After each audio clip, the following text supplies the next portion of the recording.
Welcome to the Business Process Operation Simulation game. Here you can experience excellent enterprise education. Welcome to the game. Now let's have a look at the user interface.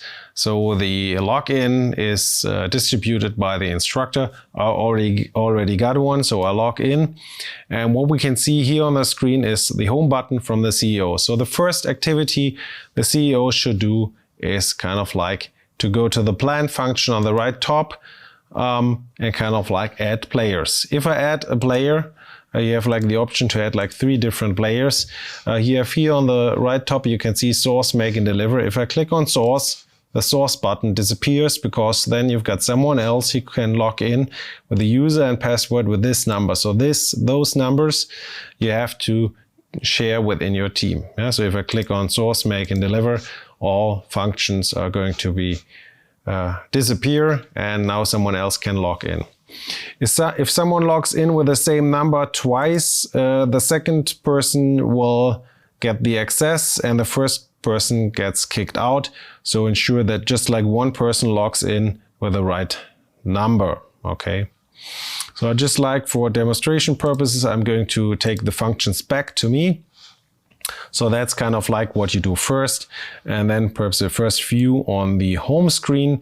Here will be some videos in the future. You can see your open orders, you can see the raw materials, just like the information, the finished goods and a backlog. And as this game was running for already 2 rounds, you already have a backlog, kind of like orders that came in from your customer, which you have to supply. So if you now go to the source button, you have kind of like here again, this is kind of like the view from the person who plays source, the open orders, the raw material storage that is currently available. You can order from your normal supplier, or you could even order from an alternative supplier. If your screen is too small, just click the command and minus button, or just like kind of like you can zoom in, zoom out more or less with any browser, and then you have all the different fields on one screen. So that's an option if the fields are not big enough for you, if you use, for example, a tablet. I personally would just leave it a little bit smaller. It's easier for me to see.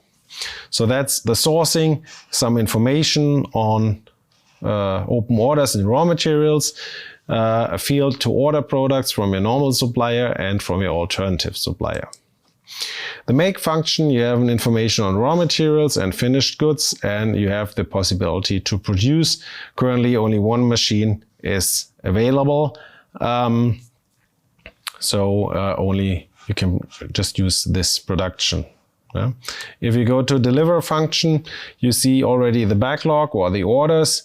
You can see the finished goods that are available. You can see the customer, how many products you want to send to your customer. So if your customer ordered 1,800 and you have 2,700 in your finished goods, you should be able just like to send 1,800 to your customer. Now it's not working. So just say you can send as much as you have in the warehouse if your customer sent enough orders. So this is what you can send to your customer, and the amount that is left over can be sent to the alternative customer. Then what you can do, you can change your retail price. You can even decrease it to 80% or increase it. However, you have to check if your customer is going to accept higher prices or not. This is something you have to find out during the game. So those are kind of like the 4 different fields. It's the plan function, and here plan, source, make, deliver. Within the plan, besides the player management, you have the opportunity to buy a new warehouse. Currently it's not possible as it is not running the game. It's just like possible if the game is running. You have an initial capacity of 10,000. You can buy up to 10 warehouses. Currently you have 0 out of 10. This is the costs for it. And this is kind of like the capacity that you have. Then in addition here, you have a total number, or you can decide to rent a warehouse if you need more space, and then you pay 150 euros per product, and it's either buy or rent. If you start with buying, you can continue to buy as many warehouses as it is here indicated in here, or if you rent, you can't switch back to buy a warehouse. So you can, or you have to decide what is better for you and your strategy. And regarding the warehousing, that's true for raw materials and finished goods, where you can check what you do, rent or buy. How do you do that? Machine management, as you can see here, you can buy a second machine for 10 million, or here you've got a slider where you can reduce your tool change time. Tool change time is currently 5 seconds. What we can see here on game info and make, you can see tool change time is 5 seconds. So if one round is 60 seconds, you only have 40 seconds left for the production, okay? And if you want to get rid of that tool change time, you go to the plan function, or the CEO does it, and then you can reduce your tool change time to 100%. Then you have no tool change time left. However, you have to pay 7 million for it. So it's kind of like the question, you want to have a second machine or reduce your tool change. It's kind of like an investment decision you have to consider during the rounds while we are playing. And those are all options that might be there. If they are not there, they haven't been kind of like activated by your instructor. Okay. As I was talking about the game information, those are kind of like, sorry to say that, those are the 4 fields where you can really work on, where you can deliver products, where you can produce products, where you can order products from your customer, and where you can kind of like take strategic decisions. If you just want to know how your system is customized, what kind of additional information is available for you to develop tools, you just go to game info, and then you've got again the source information. So here you've got how many costs do you have as warehousing costs, what is your current investment. Here you have the raw material prices. The normal price is 1,225 versus the alternative supplier. They are charging a little bit more for all of those products. And in addition, you have order costs. So it doesn't make sense to order like, I don't know, 10 times per round. In a very good case, you just like order once per round to reduce your order costs. Yeah, this is also something you could measure. On the make function, you've got the product tree here on the right side. So you need to know, it's kind of like the cooking recipe, how many kind of like raw materials are needed to produce the finished goods. And if you just think about of a bumper BMW as a cake, and those bumpers are all different cakes, just like it's the question how many sugar, eggs, and whatever butter is needed to cook a BMW cake, an Audi cake, and Benz cake, or a VW cake. Then it's kind of like, this is what you have to find out to know what you need as a raw material to be able to produce. In addition, for production, as I told you, there's a production time, 60 seconds is one round. And if you just produce one bumper BMW, you have like 55 seconds left. Then it's kind of initial setup time of the machine. And then you have to divide 55 seconds by this 0.009 seconds. And then you can see how many products you could produce.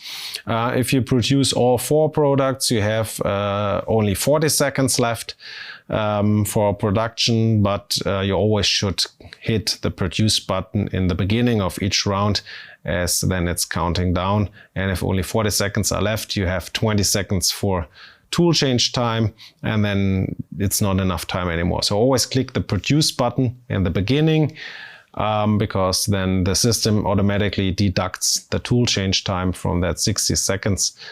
So, but to manage this make process, you need to develop a small tool to understand in which time can you produce how many products in the best case, if enough raw material is available. On the delivery function, you have the backlog cost per product, which is quite high. You have a size of a product, because you also have kind of like transport costs for the product. From finished goods prices, you can see that's your normal retail price and the alternative retail price. So it makes sense to always send the products to your normal customer, while it could be an option to have to run a strategy that you want to sell your products to your normal customer in addition to the alternative customer to increase your revenues. Here again, you've got warehousing costs and a capacity for the finished goods for consideration and implementation and integration into your systems. Those are general costs that that will appear during a year, which is kind of 240 rounds. One round is 60 seconds, 20 rounds is a month, and 60 rounds is a quarter. 240 rounds then for sure is a year. Yeah. If you want to have a dashboard, currently you don't see any dashboard. This is activated or not activated by the instructor. However, you've got the chance to access the database. There will be in the future a small video on how to do that, but in general it's pretty simple. As it is a MySQL database, you can use any existing application like Microsoft Excel or Tableau, RapidMiner, whatever, and access the data. It might be that you have to install ODBC drivers in front, but that's also if you just look on any video platform on the internet on ODBC drivers and installation, you will find videos. Here's the host name provided, however, it's kind of like the old one. So just like it's bpos.e4s.games and the user password and database is what is indicated in here. Then you can log in to the database and access all data, including your financial performance. If you want to report a problem, just click on it, describe your problem, whatever it is. Email address is optional. If you add your email address, we have the chance to send you a reply. If not, it's just like information for us. So whenever a problem occurs, please report it. We will be happy to get those reports to improve the system. Then I wish you a lot of luck and a lot of fun playing the game. Here are some notifications if you want to. And if you want to log out, just click on that button on the right. Here see your username and then you can log out. If you log out, it would be nice if you do this whenever a game is over. And then I hope that you have a lot of fun playing the game and apply all your theory to practice. Thank you very much.